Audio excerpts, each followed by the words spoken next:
Halo teman-teman dalam nama Kristus.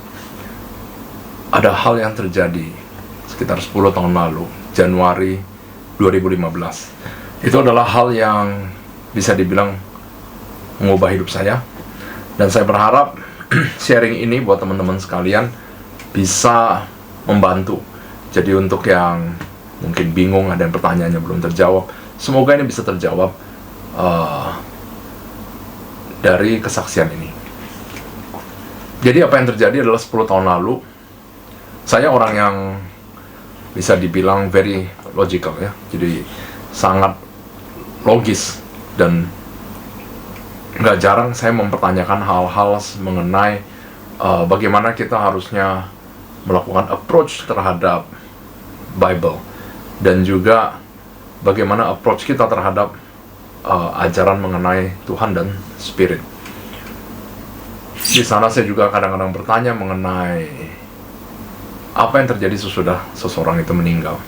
Jadi keraguan itu banyak sekali. Suatu hari saya akan memulai yang kejadian Januari tahun 2015. Saya dan teman saya, ya, jadi klien dan juga teman saya, itu melakukan business trip ke Semarang. Pada saat itu kita membicarakan hal mengenai pekerjaan, mengenai proyek. Lalu sekitar, itu udah malam, seingat saya sudah lewat dari jam 12. Kita sama-sama merasakan adanya energi spirit yang holy, yang begitu kuat. Jadi dia bilang ke saya harus ngelakuin ini, dia bilang. Ini saya perlu mendoakan kamu. Terus saya tanya, oh gitu, ya it's okay. Dia bilang mau mendoakan saya, it's okay. Terus dia bilang, kamu mau nggak diperkenalkan dengan Holy Spirit? Dia bilang, mau nggak meet your Holy Spirit? Jadi saya bilang, oh ada ya Holy Spirit kayak gitu. Dan saat itu saya kurang yakin. Lalu saya bilang, ya oke, boleh. Saya mau coba gitu. Saya orangnya memang pengen tahuan. Jadi kita berdoa. Dan doanya itu sangat singkat. Doanya cuman ya Bapak, ini Arif, dan saya mendoakan agar ia dipertemukan dengan Engkau dan Holy Spirit. Itu aja doanya yang saya ingat. Jadi memang energinya tuh kencang banget. Saya merasakan kayak damai, sejahtera, tenang, nggak ada rasa takut. Tapi saya juga bingung harus ngapain di posisi itu. Saya nanya dia, terus saya harus ngapain? Dia bilang, bebas, terserah kamu, mau nyanyi, mau nari. Nggak mungkin saya nyanyi, saya nari. Tapi saya ada keinginan banget untuk menutup mata saya dan merasakan Tuhan dalam hati saya. Begitu saya tutup mata saya, hal yang nggak pernah saya bayangkan terjadi. Di saat mata saya tertutup, seakan mata saya di sana terbuka. Jadi saya melihat langit luas, biru dan indah, penuh dengan awan-awan.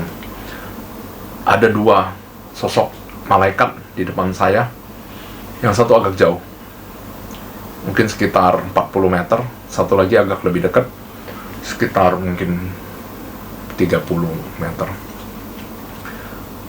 Sayapnya lebar sekali.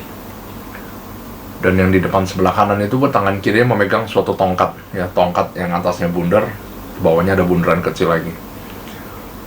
Saya melihat dari jauh, saya bilang ini luar biasa banget. Terus saya melihat ke kiri dan ke kanan. Ternyata di saat saya terbang pun itu ada sayap yang besar. Saya melihat ada sayap yang besar, panjang. Jadi sayap ini nggak seperti yang kita biasa lihat di ilustrasi-ilustrasi ya. Misalnya orangnya segini, sayapnya kecil begini. Nggak seperti itu. Jadi kalau kamu bayangin burung elang seperti apa, badannya seberapa, sayapnya seberapa, ya kira-kira segitu. Jadi nggak seperti gambar-gambar itu. Sayap besar sekali, seperti pesawat terbang kecil.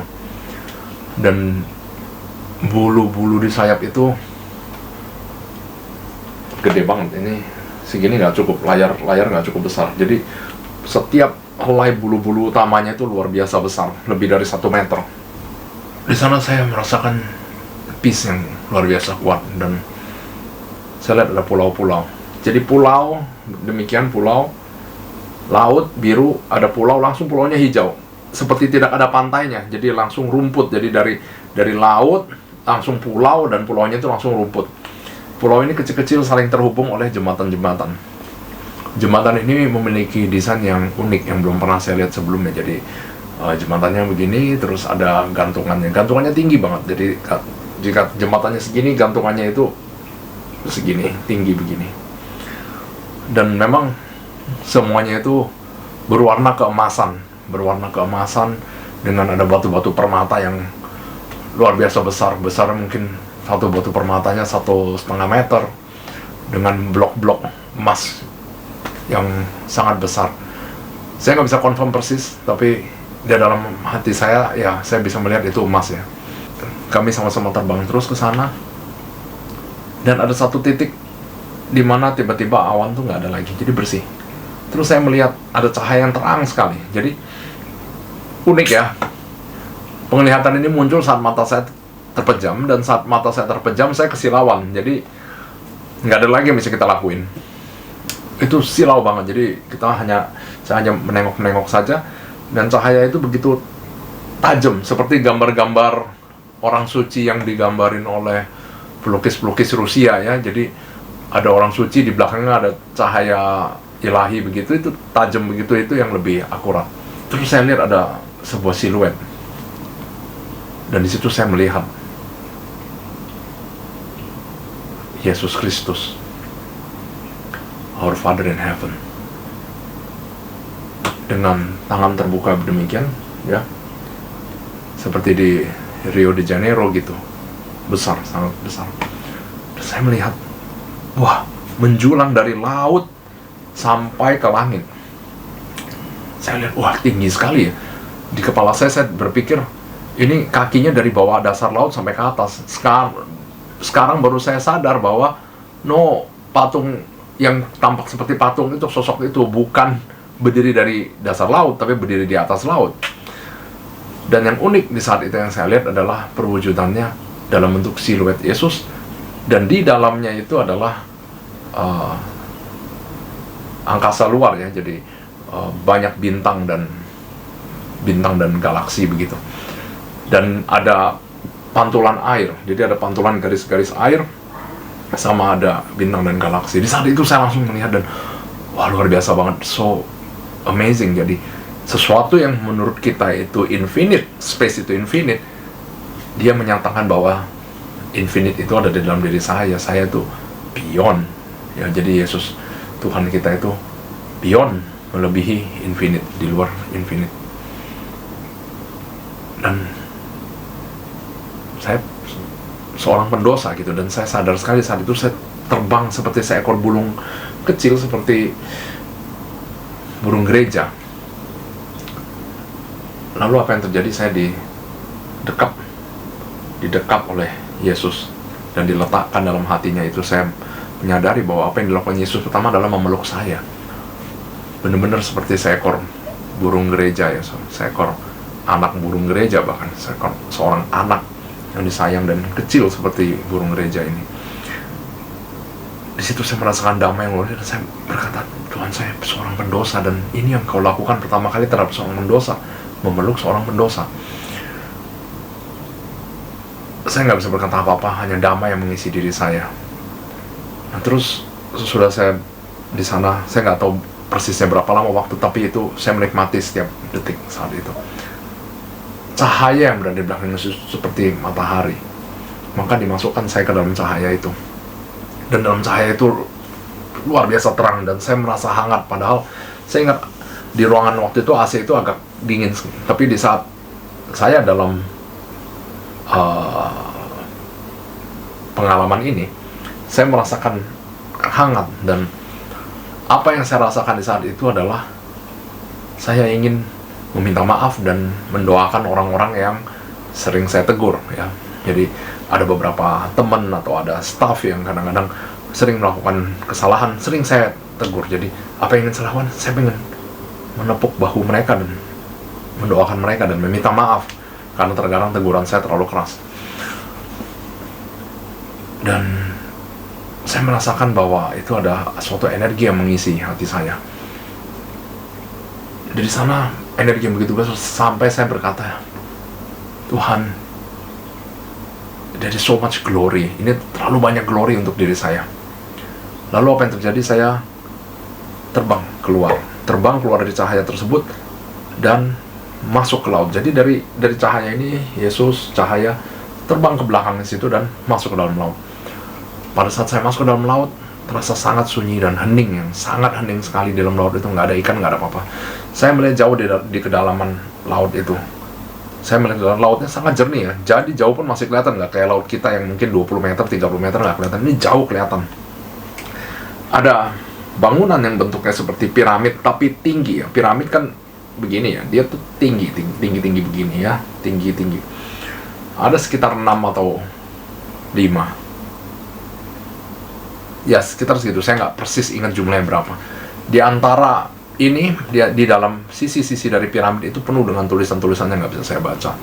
Lalu di kompleks piramidnya begini, di sekelilingnya itu ada jalur melingkar seperti spiral ya, spiral yang turun seperti kalau kamu lihat di tambang-tambang itu sering ada bentuknya spiral turun, mirip seperti itu, turun, tengahnya ada beberapa piramid ini. Semakin dekat saya dengan piramid ini, semakin saya rasa dingin dan mencekam. Terus ada suara bisikan-bisikan yang sangat tidak menyenangkan. Bukan suara yang serak ya, bisikan-bisikan gitu. Tapi saya nggak tahu bahasanya apa, saya nggak tahu bisikannya apa, tapi benar-benar tidak menyenangkan. Dan saya berkata kepada Bapak, saya bilang, Bapak, terlalu banyak evil di sini, terlalu banyak kejahatan di sini. Bawa saya keluar dari sini. Lalu mulailah saya naik dari air keluar. Ya, jadi air sedada saya lihat di ujung itu ada sinar menyala, lalu terjadilah cahaya demikian, bergerak demikian, dan tiba-tiba langit terbakar, lautnya menjadi hitam, dan saya lihat awan, bentuk awan, tapi menjadi gumpalan-gumpalan api yang bergerak, dan langsung di kepala saya ada kata-kata bilang, ini neraka.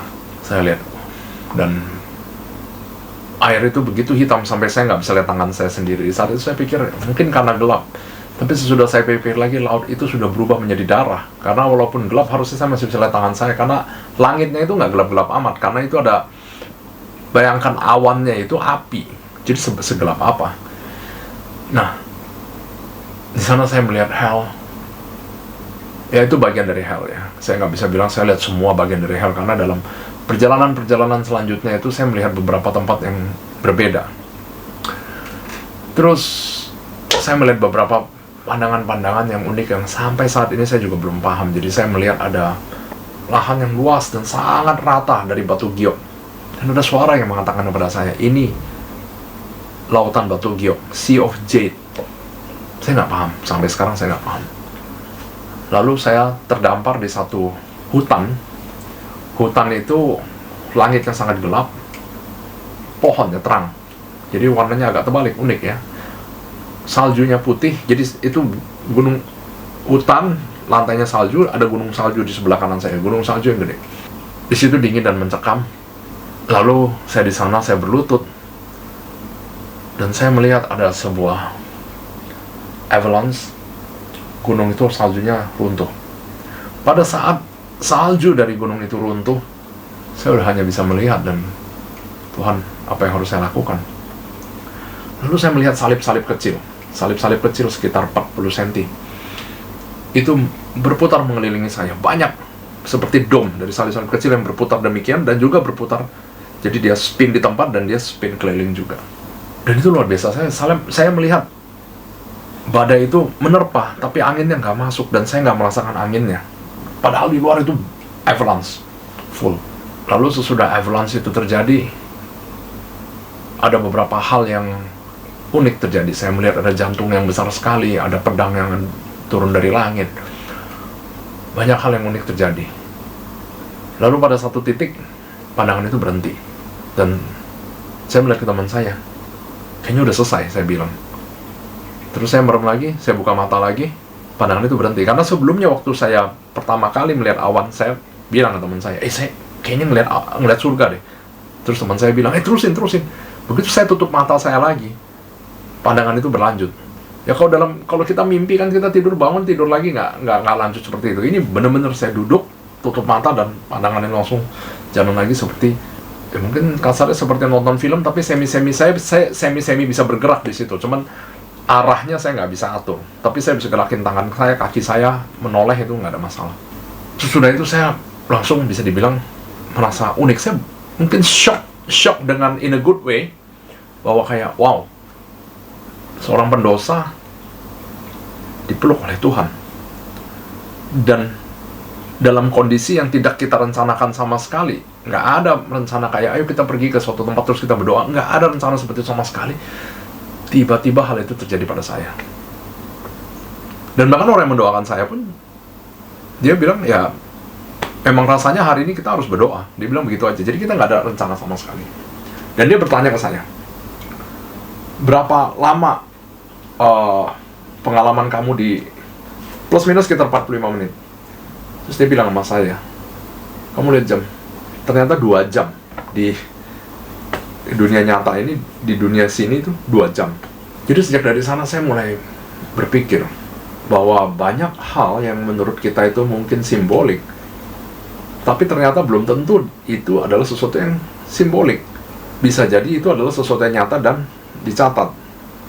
Saya sering bertanya, apakah saat orang itu meninggal dia seperti kita matiin lampu, menjadi gelap dan tidak lihat apa-apa lagi, atau dia memang pergi ke surga. Dan Tuhan sangat baik memperlihatkan saya surga seperti apa, tempat yang begitu indah. Dan Yesus itu ada, sudah jelas. Dan saya pun sangat kaget dengan apa yang Yesus lakukan saat ia pertama kali melihat saya di surga itu. Jadi teman-teman sekalian, semoga pengalaman ini buat teman-teman sekalian yang mungkin masih bimbang, mempertanyakan mengenai kebenaran dan keberadaan Tuhan itu seperti apa, surga dan neraka. Mungkin kita bisa discuss, kita bisa bicara di komen, atau mungkin ada pertanyaan tertentu yang bisa saya jawab di video selanjutnya. Nanti kita akan lanjutkan lagi dengan beberapa pengalaman dan visual-visual yang lainnya, yang mungkin akan lebih sulit untuk dimengerti jika kita baru pertama kali berbicara sebenarnya, karena dasar-dasar basicnya, foundation dari apa yang terjadi dalam dunia spirit itu butuh dibangun juga, untuk supaya kita bisa mengerti apa yang sebenarnya terjadi sih, logikanya di dunia spirit itu seperti apa. Jadi demikian teman-teman sekalian, semoga sharing ini berguna untuk kalian semua, berinspirasi untuk semakin lebih dekat dan berhubungan baik dengan Tuhan. Siapapun Anda, ingat, seberdosa apapun Anda, Ia akan memelukmu. Amin, saudara. Sampai kita jumpa lagi.